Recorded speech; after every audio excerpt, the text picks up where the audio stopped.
Recommendation লেটারের content কেমন হওয়া উচিত? বিদেশে বিশ্ববিদ্যালয়ে ভর্তি আবেদনের ক্ষেত্রে রিকমেন্ডেশন লেটারের কন্টেন্ট যথাযথ হওয়া উচিত।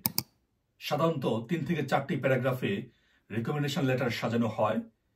প্রথম প্যারাগ্রাফে শিক্ষার্থীর পরিচিতি, রিকমেন্ডার কিভাবে আবেদনকারীকে চেনেন, কতদিন ধরে সম্পর্ক আছে সে বিষয়ে লিখতে পারেন। দ্বিতীয় প্যারাগ্রাফে শিক্ষার্থীর শিক্ষাগত বা পেশাগত যোগ্যতা, একাডেমিক দক্ষতা ও অর্জন নিয়ে ব্যাখ্যা করা যেতে পারে। তৃতীয় প্যারাগ্রাফে শিক্ষার্থীর ব্যক্তিগত গুণাবলী যেমন গবেষণা, লিডারশিপ, সমস্যা সমাধান দক্ষতা ইত্যাদি বিষয়ে লেখা যেতে পারে।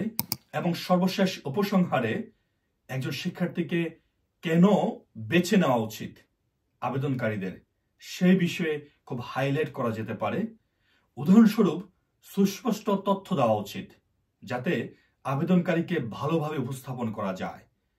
শুধুমাত্র he is a good student এই টাইপের মন্তব্য না লিখে তার বিশেষ অর্জন, বিশেষ দক্ষতা, গবেষণা অভিজ্ঞতা এবং প্রজেক্টের উপর গুরুত্ব দেওয়া যেতে পারে।